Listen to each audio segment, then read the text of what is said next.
Atas nama Bapa dan Putra dan Roh Kudus. Amin. Shalom Aleichem bersama manusia. Selamat siang saudara-saudara sekalian. Nah, kita berada di komunitas Ortodoks Jana Suci Athanasius di Bogor. Kali ini kita akan belajar dari surat Efesus. Jadi kita akan nanti untuk minggu-minggu berikutnya kita selesaikan pelajaran kita dari surat Efesus, ya. Surat ini ditujukan kepada gereja yang berada di kota Efesus. Saya sudah pernah ke sana. Kalau kita ke sana, di sana ada kuburannya Rasul Yohanes. Ada di atas gunung juga rumah tempat tinggal Rasul Yohanes dan Bunda Maria waktu beliau hidup. Ya. Karena kita baca di dalam Yohanes pasal yang ke-19 ayat 25. Coba kita baca. Dan dekat salib Yesus berdiri ibunya dan saudara ibunya, Maria istri Klopas dan Maria Magdalena. Ketika Yesus melihat ibunya dan muridnya yang dikasihinya di samping, yaitu Yohanes itu, murid yang dikasih itu maksudnya Yohanes itu. Terus di sampingnya berkatalah ia kepada ibunya, "Ibu, inilah anakmu." Kemudian katanya kepada muridnya, "Inilah ibumu." Dan sejak saat itu murid itu menerima dia di dalam rumahnya. ya, jadi Bunda Maria setelah Yesus tidak ada di dunia, setelah meninggal, bangkit dan naik ke surga, beliau dititipkan kepada Rasul Yohanes, Rasul yang dikasih. Nah, Rasul Yohanes setelah hari raya Pantekosta, para rasul menyebar kemana-mana. Rasul Yohanes berkarya di sekitar Turki, di Efesus. Oleh karena itu, Bunda Maria bersama Rasul Yohanes tinggalnya di Efesus. Dan sekarang tinggalnya di satu gunung di kota Efesus itu. Di situ ada bekas rumah yang mereka tinggali, yang sekarang wilayahnya dikuasai oleh gereja Katolik, dibeli oleh gereja Katolik dari pemerintah Turki. Ya, nah, Efesus adalah ibu kota dari provinsi Asia dari kerajaan Roma waktu itu. Jadi zaman dulu yang disebut Asia itu bukan seluruh itu sampai Jepang, enggak. Asia itu nama provinsi Romawi yang terletak di situ, di Efesus itu. Dulunya. Tapi akhirnya semua itu yang sampai ke Jepang disebut Asia, ya. Nah, sekarang disebut Asia Kecil, Asia Minor, ya, di daerah Efesus itu. Oke. Di Turki modern, ya. Karena nama Efesus ini tidak disebutkan di mana saja dalam manuskrip awal, banyak orang, banyak sarjana Alkitab percaya bahwa surat ini merupakan surat edaran, bukan ditujukan pada satu tempat, diedarkan di mana-mana gitu, di daerah-daerah sekitar situ. Kolose, Efesus itu daerah-daerah dekat satu sama lain, gitu. Jadi waktu saya ke Turki, saya lewat itu, ke Kolose, Efesus, gitu ya. Yang dimaksudkan untuk diedarkan dan dibaca di antara gereja-gereja yang ada di Asia Kecil tadi, ya. Dan memang pertama kali dikirimkannya ke Efesus. Itulah sebabnya maka dikatakan ini surat Efesus. Jelas? Siapa penulisnya dan kapan itu dituliskan? Tidak ada rujukan tentang kepengarangan ini sebagai yang ditulis, tidak ada rujukan yang menentang, ya, maksudnya bahwa memang ini ditulis oleh Paulus. Karena coba kita lihat dari ayat 1, pasal 1 ayat 1. Dari Paulus, Rasul Kristus Yesus oleh kehendak Allah. Gitu. Jadi si penulisnya memperkenalkan diri dari Paulus. Memang ada beberapa sarjana modern terutama dari Jerman yang mengatakan ini mungkin bukan ditulis oleh Paulus, meragukan, tapi dari zaman dulu gereja mengakui ini memang ditulis oleh Paulus, dan surat itu sendiri mengindikasikan bahwa penulisnya adalah Paulus. Ya. Surat ini ditulis dari penjara ketika Paulus dipenjarakan di kota Roma. Coba kita baca di dalam Kisah Rasul 28 ayat 16 sampai 31. Setelah kami tiba di Roma, Paulus diperbolehkan tinggal dalam rumah sendiri bersama-sama seorang prajurit yang mengawali. Ya tak? Dia menjadi tahanan rumah di Roma. Ya, di situ kelihatannya dia menulis surat ini. Pada waktu dia menjadi tahanan di kota Roma, kira-kira pada tahun 60 sampai 62 Masehi surat ditulis. Ya, kira-kira tahun 60 sampai 60. Oleh karena itu, sering surat ini disebut sebagai surat-surat penjara. Bersama dengan surat Filipi, Kolose, dan Filemon. Itu ditulis ketika Paulus dipenjarakan, maka itu disebut sebagai surat-surat penjara. Ya. Jadi Efesus, Filipi, apalagi tadi Kolose, dan Filemon. Itu adalah surat-surat yang ditulis dari dalam penjara. Mungkin saja surat ini ditulis bersamaan dengan waktu dia menulis surat Kolose, dan mungkin surat Filemon yang ditulis oleh Tychicus. Coba kita baca di dalam Efesus pasal 6 ayat 21 sampai 22. Supaya kamu juga mengetahui keadaan dan hal ikhwalku, maka Tychicus, saudara kita yang kekasih dan pelayan yang setia di dalam Tuhan, akan memberitahukan semuanya. Ya, jadi Tychicus dia akan dikirim oleh Paulus ke orang Efesus. Jadi mungkin surat ini didiktekan oleh Rasul Paulus, ditulis oleh Tychicus sebagai sekretarisnya. Ya. Dan kita baca juga di dalam Kolose 4 ayat 7 sampai 8. Semua hal ikhwaku akan diberitahukan kepada kamu oleh Tychicus. Jadi baik, kalau begitu, karena di dalam dua surat ini Tychicus disebutkan sebagai pembawa surat,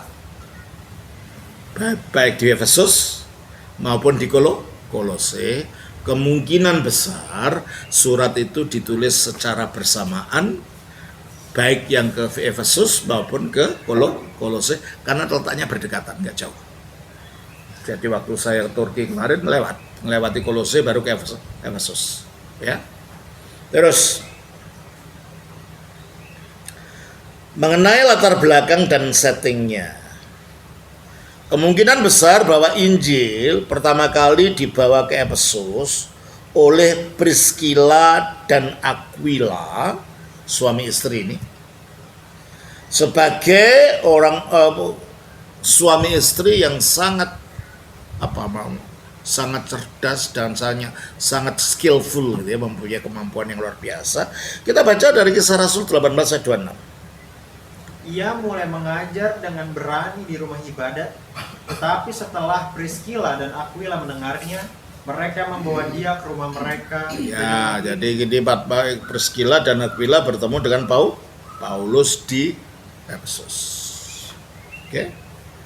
Nah, jadi mereka belajar dari Paulus, tapi akhirnya mereka ditinggalkan di kota Efesus ini untuk melanjutkan pengajaran Injil, dan Paulus melanjutkan perjalanan penginjilannya yang kedua. Kita baca dalam Kisah Rasul 18 ayat 18 dan 19. Paulus tinggal beberapa hari lagi di Korintus, lalu ia minta diri kepada saudara-saudara di situ dan berlayar ke Syria sesudah yang mencukur rambutnya. Ya, berlayar ke Syria melanjutkan perjalanannya. Ini Priscilla dan Aquila suami istri ditinggal melanjutkan pengabaran Injil di wilayah Efesus. Ya, oke. Kota Efesus ini terletak di mulut sungai Kaister di bagian timur dari Laut Egea. Laut yang ada di sebelah timurnya Yunani.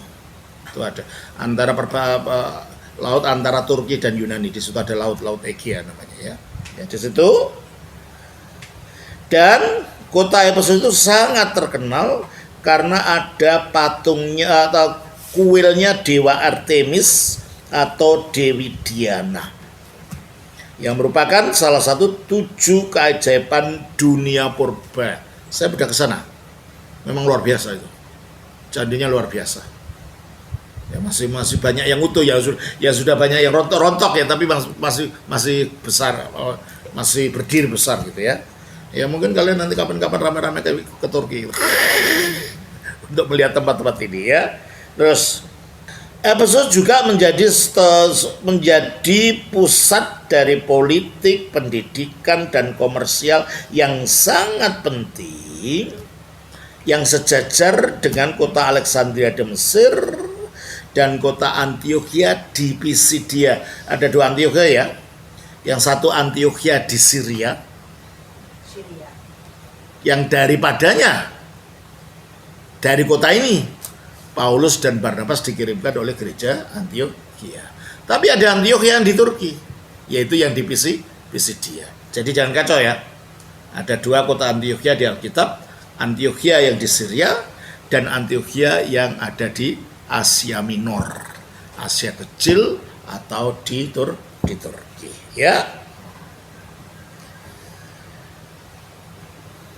Dan gereja di Efesus ini dimulai dari Priscilla dan Aquila, kemudian dengan kokoh ditegakkan oleh Paulus pada perjalanan penginjilannya yang ketiga. Dia melakukan penginjilan 3 kali ya. Dikirim dari Antiokhia, berputar-putar sekitar daerah Turki itu. Jadi kekristenan itu bukan dari barat asalnya, dari timur. Banyak orang bilang Kristen agama barat. Enggak. Roma kan kemudian. Paulus mulainya dari Yerusalem, dari daerah-daerah yang sekarang kita sebut sebagai daerah-daerah Asia Barat. Tapi dari sisi Eropa itu tetap timur gitu kan. Jadi kalau dikatakan kekristenan agama barat yang datang ke Indonesia dari agama Protestan memang dari barat, tapi asal usulnya ya enggak. Ada yang mengatakan, kalau memang Kristen itu benar, kenapa bukan orang Yahudi dulu yang jadi Kristen? Kenapa orang Belanda, orang Eropa? Ya kamu tidak tahu sejarah. Awalnya Kristenan memang yang jadi Kristen ya orang Yahudi. Lalu orang Yahudi Yunani baru berkembang ke Barat kemudian gitu ya. Jadi kalau dilihat dari asal usulnya, agama Kristen itu agama Timur. Agama orang Asia. Dari Asia. Ya. Bukan agama Barat. Nah, ini banyak orang keliru ya. Kita lanjutkan. Kita baca dari kisah Rasul 19. Itu berdirinya gereja Efesus, dan Paulus melayani di tempat itu selama 3 tahun. Jadi gereja Efesus ini dilayani Paulus selama 3 tahun. Ya. Sesudah Paulus meninggalkan Efesus, Timotius, yaitu murid mudanya Paulus, dalam sejarah dia adalah uskup yang paling muda yang pernah ada. Dia umur 25 tahun ketika sudah jadi uskup. Sesudah Paulus pergi, Timotius yang menggembalakan gereja di situ kira-kira 1,5 tahun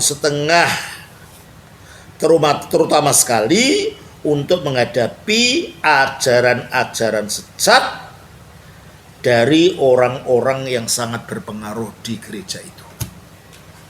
Jadi kesibukan Timotius adalah untuk mengcounter ajaran-ajaran sesat yang muncul di Efesus. Misalnya siapa? Hymenaeus dan Alexander. Yang kemungkinan mungkin mereka itu adalah seorang presbiter dari gereja itu. Kita baca dari 1 Timotius 3:20. 1 Timotius 1 ayat 3 dan 20. Ketika aku hendak meneruskan perjalananku ke wilayah Makedonia, aku telah mendesak engkau supaya engkau tinggal di Efesus dan menasihatkan orang-orang tertentu agar mereka jangan mengajarkan ajaran lain. Terus Yang ayat 20 ya. di antaranya Himeneus dan Nah, Alexander. itu mungkin itu pengajar-pengajar sesat yang harus dihadapi oleh Timotius. Jadi memang perlu ada ajaran-ajaran sesat yang sesat itu harus dilawan, sebab kalau enggak kita nggak tahu iman Kristen yang benar yang gimana. Kalau dibiarkan pengajar-pengajar sesat itu masuk ke dalam gereja. Ya. Oleh orang-orang inilah maka gereja Efesus itu seperti dibanjiri dengan ayat 4 pasal 1. Ataupun sibuk dengan dongeng yang silsilah. Nah, dongeng dan silsilah. Inilah ajaran yang disebut ajaran gnostik. Yaitu campuran antara Injil dengan filsafat Yunani. Seperti kalau di Indonesia menjadi kebatinan. Campuran antara Islam dan macam-macam pengaruh lokal. Kebatinan gitu. Nah, di zaman itu, di zaman kekristenan mula-mula, ada namanya ajaran gnostikisme yang mencampur adukkan antara Injil dengan filsafat Yunani. Nah, itu yang dilawan oleh Timotius dan musuhnya adalah Himeneus dan siapa? Alexander. Meskipun guru-guru palsu itu tidak mengerti kitab suci secara benar, tapi mereka mengajarkan tafsirnya yang sesat itu dengan penuh keyakinan. Masa lihat di TikTok kita ada pengajar sesat menolak Tritunggal mengatakan tidak ada Tritunggal dalam Alkitab. Walah, pede sekali, padahal dia sesat gitu. Tidak ada ajaran di Tritunggal dalam Alkitab itu. Nah, berarti kalau kalian baca ketika Kristus mengatakan Bapa mengasihi aku sebelum dunia dijadikan, itu apa? Coba kita baca dalam Yohanes 17 ayat 24 itu. Ya Bapa, aku mau supaya dimanapun aku berada, mereka juga berada bersama-sama dengan aku. Mereka yang telah Engkau berikan kepadaku, agar mereka memandang kemuliaan-Ku yang telah Engkau berikan kepadaku, sebab Engkau telah mengasihi aku sebelum dunia dijadikan. Engkau Bapa telah mengasihi aku, Kristus Sang Putra, sebelum dunia dijadikan. Jadi Kristus bukan baru ada ketika lahir dari Maria. Sebelum dijadikan dia telah ada, tentunya belum berwujud manusia. Berwujud sebagai sang firman. Berarti kan ada Bapa, ada Putra sebelum dunia jadi. Coba kita baca juga di dalam Yohanes 17 ayat 5. Oleh sebab itu ya Bapa, permuliakanlah aku padamu sendiri dengan kemuliaan yang kumiliki di hadiratmu sebelum dunia ada. Kemuliaan yang kumiliki di hadiratmu sebelum dunia ada.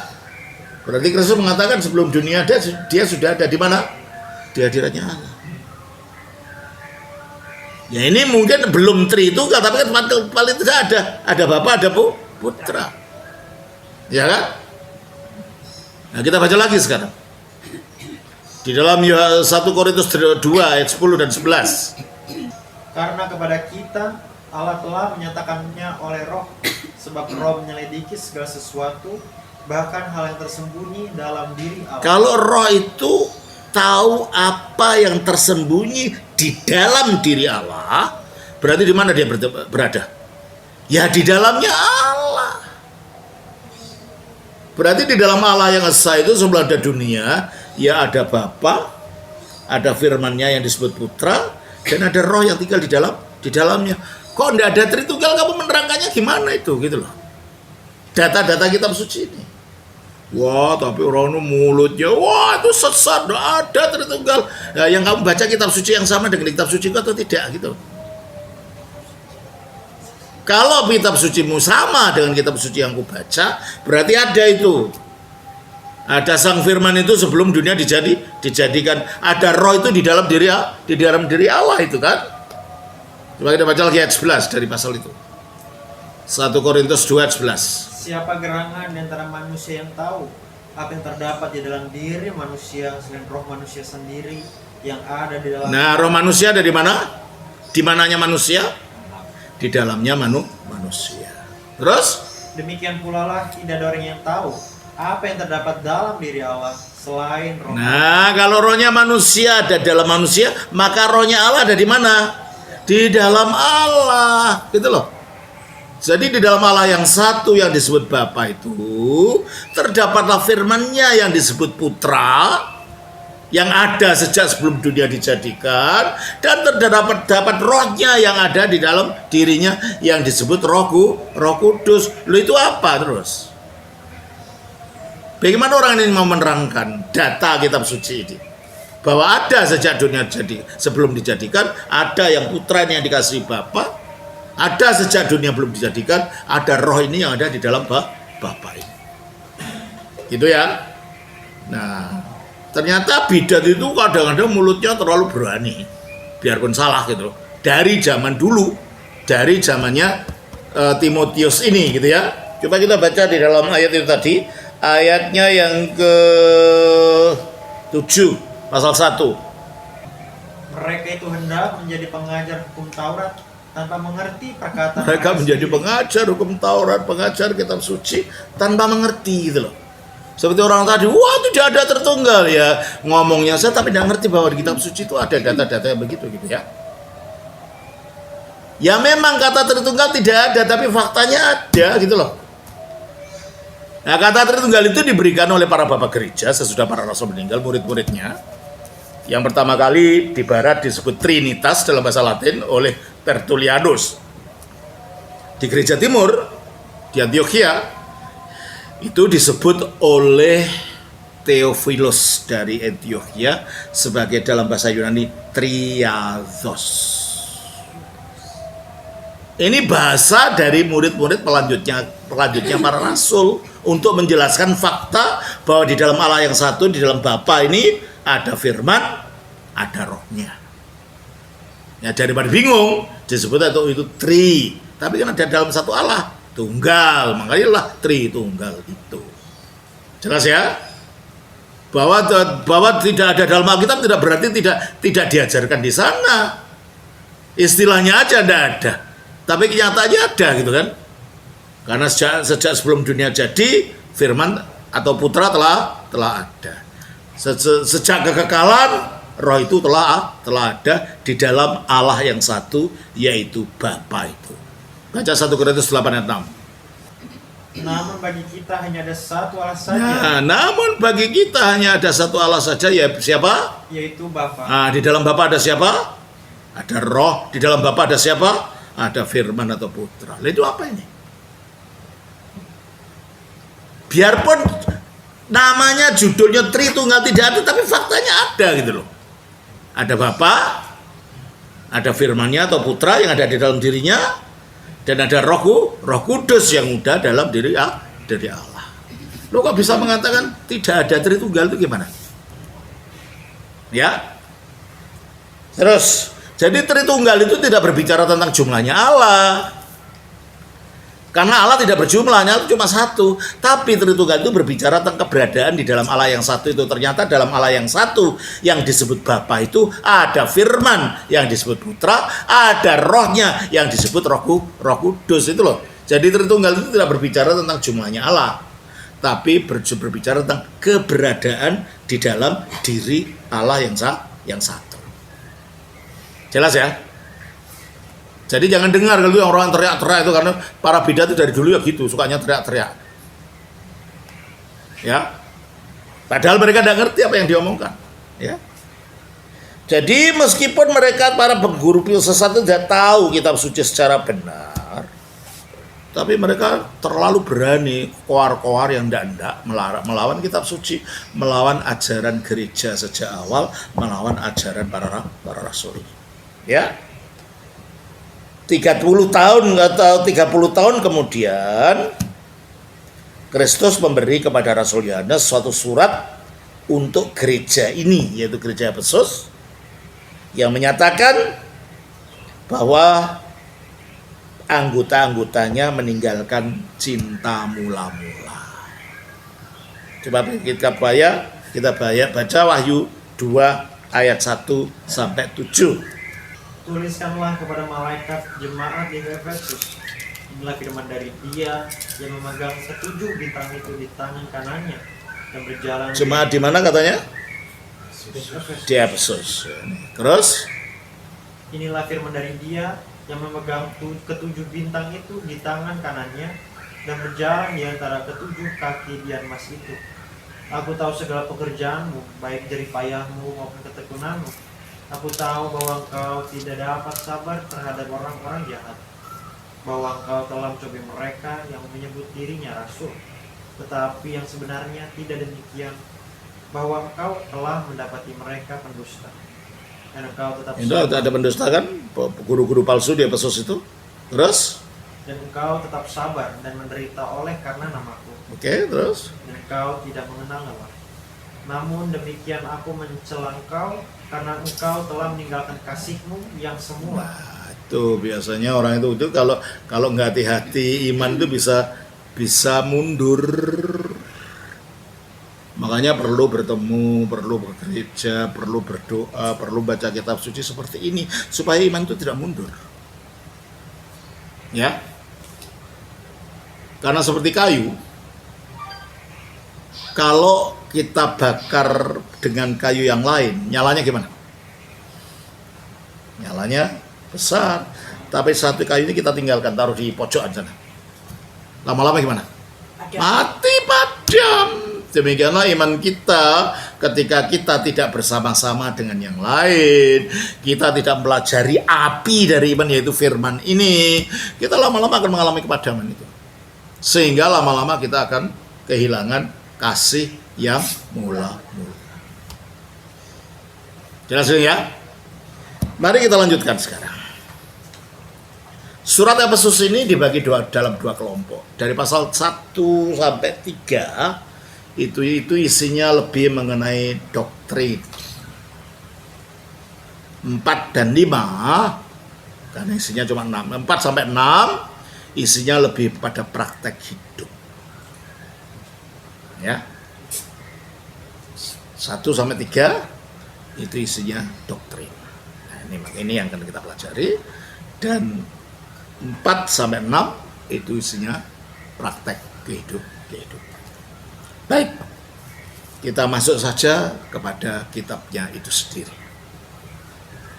Efesus pasal 1 ayat 1, tolong bacakan. Dari Paulus, Rasul Kristus Yesus oleh kehendak Allah. Stop. Berarti dari Paulus. Berarti surat ini memang ditulis oleh Paulus. Nah, kalau surat ini ditulis oleh Paulus, apakah itu ajarannya bukan ajaran Kristus? Nah, sekarang apalagi banyak itu polemikis Islam mengatakan Kristen itu bukan ajaran Kristus, itu ajarannya Paulus. So what? Kalau seandainya itu ajaran Paulus, memang salahnya apa? Karena Paulus mengajar ini bukan dari kemauannya sendiri, tetapi mendapat ilham dari Kristus. Efesus 3 ayat 1. Itulah sebabnya aku ini, Paulus, orang yang dipenjarakan karena Kristus Yesus, untuk kamu orang-orang yang tidak mengenal Allah. Memang kamu telah mendengar tentang petugas penyelenggaraan kasih karunia Allah yang dipercayakan kepadaku. Yang dipercayakan kepadaku karena kamu, terus? Yaitu bagaimana rahasianya dinyatakan kepadaku dengan wahyu. Nah, rahasianya, kebenaran yang belum pernah dinyatakan itu sekarang dinyatakan kepada Paulus melalui wahyu. Berarti Paulus tidak mengajar kekristenan menurut karang-karangannya sendiri, tidak. Dia mendapat penyataan dari Kristus. Makanya mereka yang mengatakan itu ajaran Paulus.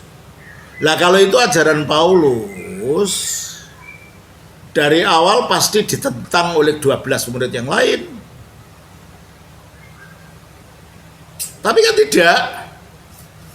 Para murid yang lain mendukung Paulus di dalam mengajarkan kepada orang-orang non-Yahudi.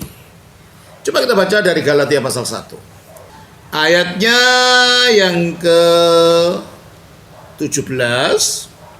Juga aku tidak pergi ke Yerusalem mendapatkan mereka yang telah menjadi rasul sebelum aku, tapi aku berangkat ke tanah Arab dan dari situ kembali lagi ke Damsyik. Terus? Lalu 3 tahun kemudian aku pergi ke Yerusalem untuk mengunjungi Kefas dan aku menumpang 15 hari di rumah. Masa penumpang 55 hari di situ bertanya ini hawanya berapa itu? Berapa derajat? Tidak mungkin lah. Tanya tentang hawa lah, tanya tentang apa.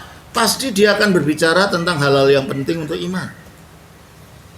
Pastilah dia akan sharing kepada Pak Petrus, ini loh yang saya ajarkan. Ya kan? Nah kalau ajarannya bertentangan dengan ajarannya para rasul, pasti sudah dilawan Paulus. Ya kan? Tapi coba kita baca dalam Galatia pasal 2 ayat 9 dan 10. Ada ayat 6 sampai 10. Dan mengenai mereka yang dianggap terpandang itu, bagaimana kedudukan mereka dahulu, itu tidak penting bagiku, sebab Allah tidak memandang muka. Siapa yang terpandang di sini? Petrus, Yakobus, dan Yohanes. Ada 3. Ya. Pimpinan gereja di Yerusalem pada waktu itu adalah Yakobus. Petrus meninggalkan Yerusalem menjadi pimpinan gereja di Antiokhia yang di Syria. Dan dia menjadi pimpinan gereja di Antiokhia di Syria selama 7 tahun, baru pindah ke Roma. Dan akhirnya kira-kira tahun 67, dia dibunuh oleh Kaisar Nero. Dengan kepala disalibkan, dengan kepalanya terbalik ke bawah. Itu ceritanya. Ya. Jadi awalnya Petrus bukan di Roma. Dia jadi pimpinan gereja Yerusalem yang digantikan Yakobus, lalu jadi pimpinan gereja di Antiokhia, lalu digantikan Evodius. Evodius digantikan Ignatius, yang Ignatius itu menurut tradisi adalah salah satu anak kecil yang kepalanya ditumpangi oleh Yesus. Dan ketika dewasa, dia menjadi pimpinan gereja, menjadi pengganti Petrus yang ketiga, yang mati syahid dimakan singa. Harus tahu sejarah ini ya. Jadi kita nggak dibohongin orang. Ya. Oke, kita baca kisah Galatia 2:6. Dan mengenai mereka yang dianggap terpandang itu, bagaimana kedudukan mereka dahulu itu tidak penting bagiku, sebab Allah tidak memandang muka. Bagaimanapun juga mereka yang terpandang itu tidak memaksakan sesuatu yang lain kepadaku. Nah, ya mereka dianggap terpandang di gereja Yerusalem tidak memaksakan sesuatu pada Paulus. Berarti apa? Bersetujuan dengan ajaran Paulus. Berarti ajaran Paulus sesuai dengan ajaran para rasul yang lain. Paulus tidak mengajarkan ajaran yang berbeda dari para rasul.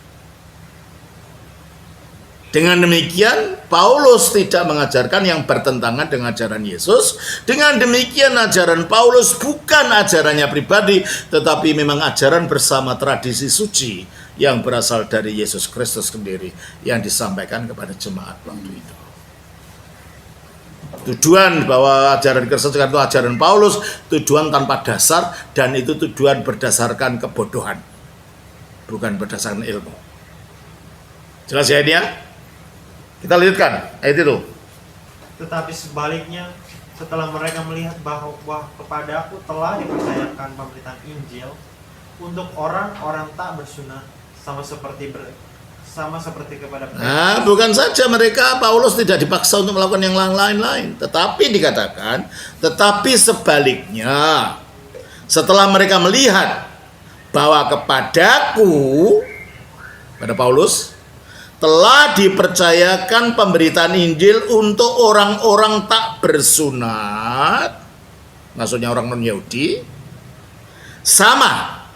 Berarti Injilnya sama dong? Sama seperti kepada Petrus untuk orang-orang bersunat. Jadi Paulus tidak mengabarkan Injil yang berbeda dari ajaran pemimpin para rasul. Di sini adalah Petrus dan tokoh-tokoh utama di gereja Yerusalem.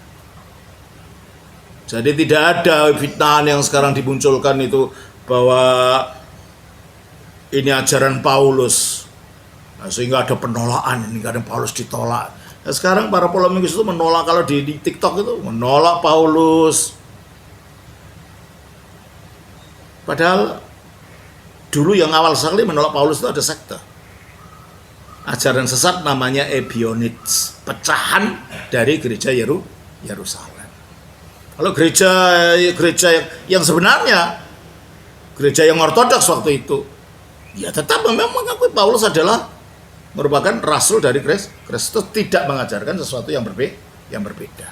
Ya, coba ayat 8 ayat 7 itu. Tetapi sebaliknya, setelah mereka melihat bahwa kepadaku telah dipercayakan pemberitaan Injil untuk orang-orang tak bersunat, sama seperti kepada Petrus untuk orang-orang bersunat, karena ia yang telah memberikan kekuatan kepada Petrus untuk menjadi rasul bagi orang-orang bersunat, ia juga yang telah memberikan kekuatan kepadaku untuk orang-orang yang Nah, berarti kata Paulus sudah mengatakan aku berbeda dengan Petrus. Sebab kalau tidak pasti ditentang oleh para rasul yang lain kan. Dan ini malah dikatakan, karena ia yang telah memberi kekuatan kepada Petrus untuk menjadi rasul bagi orang-orang bersunat, ia juga yang telah memberikan kekuatan kepadaku untuk orang-orang yang tidak bersunat.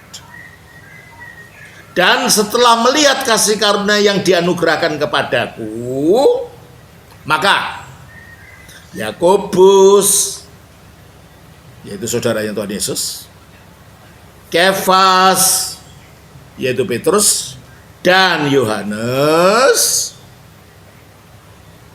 yang memelihara Bunda Maria, sudah tua, yang dipandang sebagai soko guru jemaat, berjabat tangan dengan aku dan dengan Barnabas sebagai tanda persekutuan. Baik Romo Paulus, kamu mengajar Injil kepada orang bersunat, kami bertiga mengajar Injil kepada orang-orang tidak bersunat. Injilnya sama, kita mendapat kekuatan yang sama.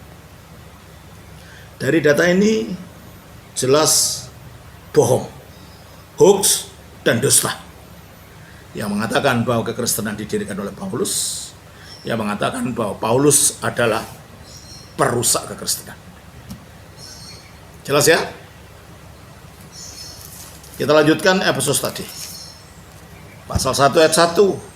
Dari Paulus, Rasul Kristus Yesus. Ini bukan orang pinggir jalan ngaku-ngaku, enggak. Ini Rasul Yesus Kristus oleh kehendak Allah. Bukan kehendaknya sendiri, bukan orang ngaku-ngaku ngangkat-ngangkat dirinya sendiri, enggak. Karena kita tahu pertemuan Paulus gimana? Bertemu dengan Yesus di tengah jalan. Ada penampakan Yesus kepadanya. Makanya dalam Galatia 1 ayat 1 dikatakan, dari Paulus seorang rasul, bukan karena manusia, juga bukan oleh seorang manusia. Nah, bukan karena manusia, bukan oleh seorang manusia, tetapi melainkan oleh Yesus Kristus. Oleh Yesus Kristus. Tahu kan ceritanya? Dia menganiaya orang Kristen, mau membunuh orang Kristen, lalu ada penampakan Kristus dari langit, berwujud sinar, di situ dia bertobat. Di situ dia diangkat. Diangkat sebagai rasul, diangkat sebagai pemberita Injil. Ya, Rasul Kristus Yesus oleh kehendak Allah. Apa sih artinya rasul? Rasul itu artinya utusan. Tapi kata rasul ini diterjemahkan dari bahasa aslinya, bahasa Yunani, apostolos. Jadi kalau disebut apostolos itu artinya orang-orang yang diutus untuk memberitakan Injil keselamatan. Itu loh maksudnya. Kalau kita jelas sekali, ini bukan sekedar diutus, tapi diutus untuk memberitakan Injil keselamatan. Jadi ketika para rasul disebut sebagai rasul, artinya orang yang dipilih, diutus oleh Kristus untuk memberitakan Injil keselamatan itu. Jelas ya? Rasul Kristus Yesus oleh kehendak Allah. Jadi bukan kehendaknya dirinya sendiri dia ngangkat-ngangkat, enggak. Allah yang mengendaki. Karena tadinya dia sedang dalam permusuhannya kepada orang-orang Kristen, orang sedang ngejar-ngejar di tengah jalan orang Kristen, ngejar orang Kristen untuk dibunuh di tengah jalan, di jalan ke Damaskus, Kristus menampakkan diri. Berarti kan bukan dia. Bukan dia yang bikin-bikin gitu loh. Coba kita baca di dalam Kisah Rasul pasal yang ke-9. Ayat 3 sampai 5. Dalam perjalanannya ke Damsyik, yaitu Damaskus di Syria sekarang. ketika ia sudah dekat kota itu, tiba-tiba cahaya memancar dari langit mengelilingi dia. Ia rebah ke tanah, dan kedengaranlah olehnya suatu suara yang berkata kepadanya, Saulus, Saulus, mengapakah engkau menganiaya aku? Jawab Saulus, siapakah engkau, Tuhan? Katanya, akulah Yesus yang kau aniaya. Nah, akhirnya dia bertobat karena Yesus menampakkan diri dalam wujud sinar tadi. Bagaimana orang yang sedang dalam benci-bencinya kepada orang Kristen dan kepada Kristus tiba-tiba bertobat, berubah, itu kalau tidak ada mujizat dari yang atas ya tidak mungkin. Dan tidak mungkin dia ngangkat-ngangkat dirinya sendiri karena jelas ada mujizat di sini. Ya, terus kembali ke pasal 1. Dari Paulus, Rasul Kristus Yesus oleh kehendak Allah kepada orang-orang kudus di Efesus. Nah, orang-orang kudus maksudnya adalah orang-orang yang percaya. Orang yang percaya kepada Kristus disebut orang kudus karena di dalam Kristus oleh kuasa Roh Kudus setelah mereka dibaptiskan, mereka itu dikuduskan oleh Roh Kudus. Coba kita baca dari 1 Korintus pasal yang ke-6 ayatnya yang ke-10-11. Pencuri, orang kikir, pemabuk, pemfitnah, dan penipu tidak akan mendapat bagian dalam kerajaan Allah. Dan beberapa orang di antara kamu, dari beberapa orang dari antara orang Korintus itu dulu seperti itu, pencuri, pemabuk, dan lain-lain. Terus tetapi kamu telah memberi dirimu disucikan. Nah, kamu telah memberi dirimu disucikan karena bertobat, lalu dibaptiskan, terus Kamu telah dikuduskan. Kamu telah dikuduskan. Kamu telah dibenarkan. Kamu telah dibenarkan Dalam nama Tuhan Yesus Kristus dan dalam Roh Allah. Nah, ayat ini diucapkan ketika Romo habis membaptiskan. Tidak gereja Ortodoks ya. Ayat ini diucapkan oleh Romo ketika selesai membaptiskan, selesai keluar dari air, lalu engkau dibaptiskan, engkau dikuduskan dan lain-lain. Oleh karena itu orang yang percaya kepada Kristus dalam Alkitab disebut orang kudus, diposisikan sebagai orang yang telah dikuduskan agar terus berjuang menuju kepada kekudusan. 1 Korintus 1 ayat 2. Kepada jemaat Allah di Korintus, yaitu mereka yang dikuduskan. Nah, jemaat Allah di Korintus yaitu mereka yang dikuduskan dan dalam Kristus Yesus dan yang dipanggil menjadi orang. Nah, setelah dikuduskan kita dipanggil menjadi orang kudus. Jadi orang Kristen itu bukan hanya sekedar jadi orang baik, orang menyenangkan, bukan. Kita dipanggil, panggilannya tinggi sekali, dipanggil menjadi orang kudus. Kita disebut orang kudus dalam posisi karena dikuduskan, tapi kita masih dipanggil untuk menjadi orang kudus, untuk menguduskan diri. Itulah tujuan kita menjadi orang Kristen. 2 Korintus pasal 7 ayat 1. Saudara-saudaraku yang kekasih, karena kita sekarang memiliki janji-janji itu, marilah kita menyucikan diri kita Marilah kita menyucikan diri, terus dari semua pencemaran jasmani, dari semua pencemaran jasmani, yaitu dosa-dosa yang kita lakukan dengan tubuh kita, entah apa macam-macam, membunuh, mencuri, berzina, itu semua yang dilakukan dengan tubuh. Terus dan rohani, yaitu dosa yang kita lakukan dengan otak, pikiran kita, angan-angan kita, perasaan kita. Ragu-ragu, menghina, membenci orang, menyimpan dendam, hujat, itulah dosa-dosa yang secara rohani, gitu ya. Terus dan dengan demikian menyempurnakan kekudusan dengan kita, demikian menyempurnakan pengudusan kita. Kita telah dikuduskan waktu beriman, tetapi itu masih dalam posisi.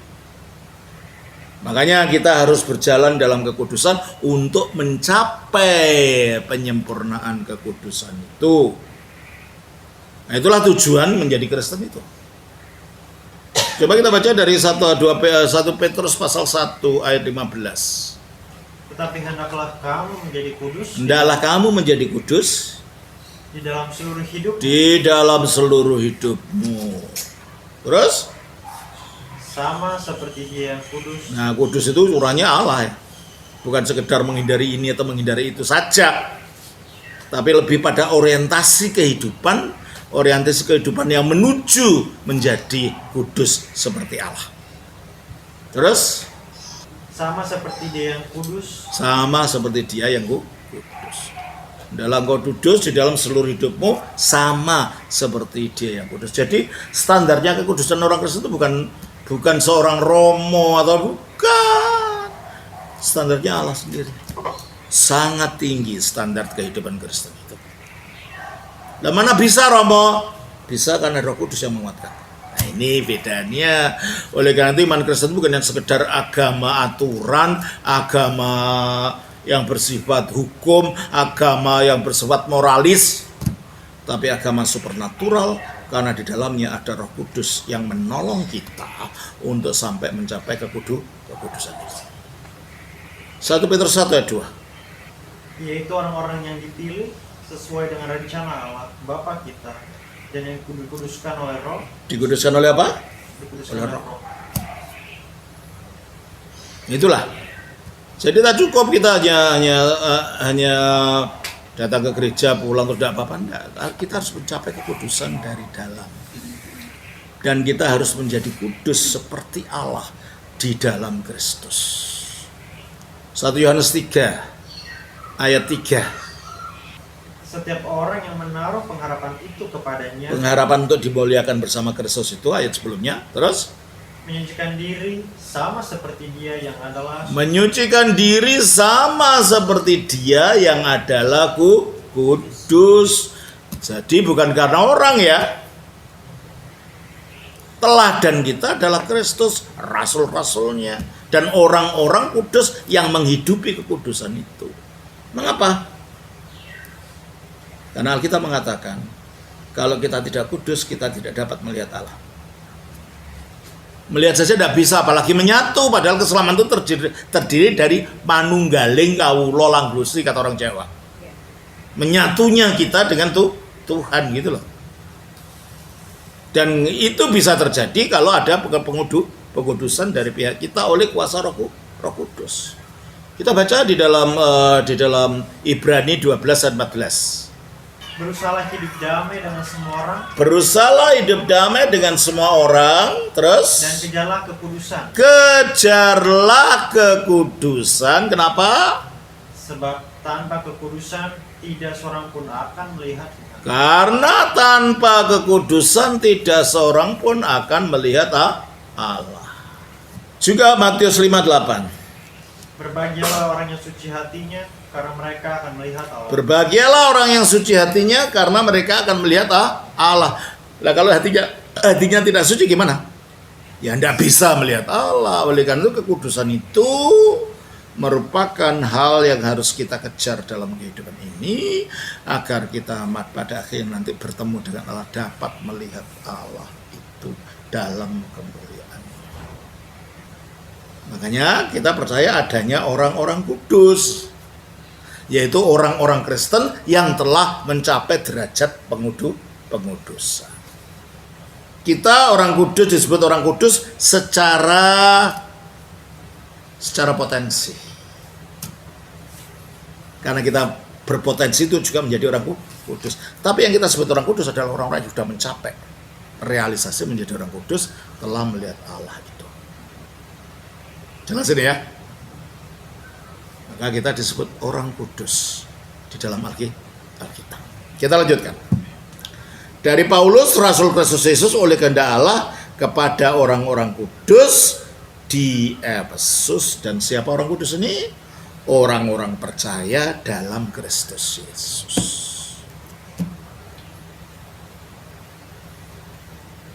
Makanya kalau menjadi Kristen tidak cukup hanya datang gereja terus pulang. Ya pokoknya secara sosial kelihatan baik di mata orang. Bukan itu. Tujuan kita bukan supaya hanya baik di mata orang. Tujuan kita adalah betul-betul untuk menjadi sama seperti Allah di dalam kekudusan. Jelas ya? Terus ayat 2. Kasih karunia dan damai sejahtera dari Allah. Salamnya Paulus ini juga merupakan doa bahwa kita dapat mencapai pengudusan, kita berada di dalam Allah itu karena kasih karunia. Kasih karunia itu apa sih? Dalam bahasa Yunaninya bunyinya charis. Dalam bahasa Inggrisnya bunyinya grace. Grace ini bukan hanya sekedar pemberian cuma-cuma, bukan sekedar itu. Grace ini adalah kuasa yang merupakan energi ilahi yang dikerjakan oleh Roh Kudus di dalam kita. Kita diselamatkan oleh grace, diselamatkan oleh karunia, artinya diselamatkan oleh kekuasa energi ilahi ini yang diberikan kepada kita ketika kita dibaptiskan. Nah, ini yang menjadi agama Kristen berbeda dengan yang lain-lain. Kalau yang lain-lain kan hanya sekedar mengikuti hukum. Aturan ini tidak boleh, ini tidak boleh itu. Kita tidak. Kita diberi karunia ini, diberi satu kuasa yang bekerja dalam kita. Dan kita akan merasa itu kalau kita hidup dalam kedekatan dengan Tuhan. Melalui doa kita, melalui puasa kita, itu akan terasa itu. Dan grace itu akan mengubah banyak hal di dalam diri kita yang tadinya kita tidak bisa ubah. Coba kita baca di dalam Filipi pasal yang kedua, ayatnya yang ke-12. Hai saudara-saudaraku yang kekasih, kamu senantiasa taat, karena itu tetaplah kerjakan keselamatan. Karena itu tetaplah kerjakan keselamatan. Bukan berarti keselamatan itu berasal dari perbuatan, pekerjaan, enggak. Keselamatan sudah diberikan pada waktu kita iman pada Kristus. Tapi wujudnya masih benih. Belum buah yang matang. Sebab kalau buah yang matang berarti kita sudah diselamatkan total. Wujudnya apa? Wujudnya kita tidak mati lagi. Wujudnya tubuh kita menjadi mulia seperti Kristus. Kita sudah tidak mati lagi atau masih akan mati nanti? Jadi belum mencapai keselamatan dalam wujud totalnya nanti. Kita baru menerima benih keselamatan itu di dalam kita. 1 Yohanes 3:9. Setiap orang yang lahir dari Allah, setiap orang yang lahir dari Allah ketika beriman pada Kristus dan dibaptiskan, kita lahir baru. Kita lahir dari Allah, terus tidak berbuat dosa lagi. Tidak berbuat dosa lagi. Yang lahir dari Allah itu yang tidak berbuat dosa. Manusia lama kalau dibiarkan dia tetap berkuasa pada kita. Makanya di dalam kita sekarang ada dua kemanusiaan. Manusia lama yang kita terima dari Adam, manusia baru yang kita terima ketika kita beriman kepada Kristus. Di sini terjadi pertengkaran antara dua ini. 1 Petrus 2:11. Terjadi pertarungan antara dua ini. 1 Petrus 2:11. Saudara-saudara yang kekasih, kamu senantiasa aku menasihati kamu supaya kamu sebagai pendatang dan perantau, kamu menjauhkan diri dari keinginan-keinginan daging yang berjuang melawan. Keinginan-keinginan daging itulah manusia lama kita. Yang berjuang melawan roh itulah manusia baru. Makanya terjadi pergumulan terus kehidupan Kristen ini. Antara keinginan kita untuk taat pada Allah, yaitu manusia baru tadi, dengan kemanusiaan lama yang tetap bercokol di situ. Sudah mau mati tapi tidak mau mati. Yang satunya mau tumbuh, maka terjadilah pertarungan di dalam diri orang Kristen itu. Maka dikatakan dalam 1 Yohanes 3:9 tadi, setiap orang yang lahir dari Allah tidak berbuat dosa lagi. Yang lahir dari Allah yang tidak berbuat dosa. Tetapi teruskan, sebab benih ilahi tetap ada di dalam dia. Benih ilahi tetap ada di dalam dia. Karena ini benih, maka harus diolah, harus tetap dikerjakan. Filipi pasal 2 ayat 12 tadi. Hai saudara-saudara yang kekasih, kamu senantiasa taat, karena itu tetaplah kerjakan keselamatan. Artinya benih keselamatan yang sudah kamu terima itu lo olah itu, melalui doa, melalui puasa, melalui ketaatan, dan semuanya itu cara mengolah. Makanya kalau dalam gereja ortodoks setiap tahun kita berpuasa kan, gereja memberi kesempatan kepada kita untuk mengolah batin itu. Batin itu harus diolah, tidak bisa dibiarkan begitu aja. Ya, terus tetaplah kerjakan keselamatanmu dengan takut dan gentar, bukan saja seperti waktu aku masih hadir, tetapi terlebih puas sekarang waktu aku tidak hadir. Terus? Karena Allah lah yang mengerjakan. Nah, tetaplah kerjakan keselamatanmu itu karena Allah lah yang bekerja. Nah itu. Berarti ada sesuatu di dalam diri kita itu yang bekerja untuk membantu di dalam kita mengerjakan keselamatan. Karena apa? Karena Allah lah yang mengerjakan di dalam kamu. Mengerjakan dalam kamu apa? Baik kemauan maupun pekerjaan. Nah, ternyata kemauan kita untuk rela hidup kudus, rela melawan dosa, dan usaha untuk melawan yang daging itu, ada energi yang bekerja di dalam kita. Itulah yang disebut sebagai energi ilahi. Itulah yang disebut kasih karunia. Jadi makanya agama Kristen itu agama kasih karunia, bukan agama hukum. Nah, kalau agama lain kan hukum, ya. Kalau hukum yang diharapkan dapat pahala melakukan ini, kita enggak. Pahalanya sudah diberikan pada waktu firman Allah turun ke dunia menjadi manusia dan disalibkan, mati dan bangkit.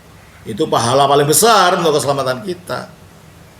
Tapi pahala yang sudah kita terima ini kita terapkan melalui energinya Allah, melalui kasih karunia.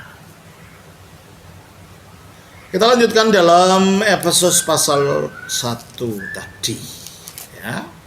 Kasih karunia dan damai sejahtera. Damai sejahtera itu bahasa aslinya shalom. Kalau bahasa Yunaninya irini. Shalom itu apa? Shalom itu well-being. Keadaan utuh, keadaan rukun dengan Allah, rukun dengan diri sendiri, rukun dengan sesama. Karena dosa telah disingkirkan darinya. Sebab tadinya ketika kita belum di dalam Kristus, dalam diri kita itu hanya ada pemberontakan saja, tidak mau tunduk pada Allah. Sehingga terjadi permusuhan antara kita dengan Allah. Meskipun Allah tidak memusuhi kita, kita memusuhi Allah karena kita yang memberontak dari Allah. Kita baca di dalam Kolose pasal 1 kali 19. Karena seluruh kepenuhan Allah berkenan di dalam Dia. Ya, karena seluruh kepenuhan Allah berkenan diam di dalam Kristus. Terus? Dan oleh Dialah ia memperdamaikan segala sesuatu dengan dirinya. Nah, oleh dialah, oleh Kristus sebagai firman Allah yang menjadi manusia, adalah Allah Bapa itu memperdamaikan segala sesuatu dengan dirinya. Terus segala sesuatu dengan dirinya, baik yang ada di bumi maupun yang ada di sorga. Terus Sesudah ia mengadakan perdamaian dan oleh darah salib Kristus. nah, ternyata perdamaian itu dilakukan melalui darah salib Kristus. Terus Juga kamu yang dahulu hidup jauh dari Allah dan yang memusuhinya dan memusuhinya dalam hatimu. Terus dan pikiran seperti yang nyata dari perbuatanmu yang jahat. nah, perbuatan kita yang jahat, yang memberontak, itu menunjukkan kita bermusuhan dengan Allah, meskipun Allah tidak bermusuhan dengan kita. Dan itu kita dirukunkan, kita menerima shalom, menerima damai sejahtera. Ya, kalau orang Jawa bilang wawuhan karo Gusti Allah gitu loh. Tadinya jutaan, tahu jutaan, enggak nyapa itu anak kecil itu. Nah, kita berdamai sekarang. Kita berdamai dengan Allah melalui Kristus. Dan itulah shalom. Dan kalau kita sudah berdamai dengan Allah melalui Kristus, maka dosa kita diampuni, kita menemukan damai dengan diri kita sendiri. Dan kalau kita sudah menemukan damai dengan diri kita sendiri, kita bisa berdamai dengan orang lain. Disitulah kasih karunia, disitulah damai sejahtera itu diterima di dalam Kristus. Maka dikatakan kasih karunia dan damai sejahtera dari Allah. Nah, ini tidak bisa dipura-purakan dengan cara pura-pura. Ini kan datangnya dari Allah kok. Kalau kita betul percaya pada Allah, nanti akan terasa perubahan itu dari dalam. Kalau kita terapkan dalam hidup ajaran-ajaran itu. Kasih karunia dan damai sejahtera dari Allah Bapa kita dan dari Tuhan Yesus Kristus menyertai kamu. Mengapa dari Allah Bapa kita dan dari Tuhan Yesus? Sebab yang mempunyai rencana untuk melakukan perdamaian itu Allah Bapa. Tapi yang melaksanakan perdamaian terjadi adalah Sang Putra yang turun ke bumi, mati disalibkan bagi kita.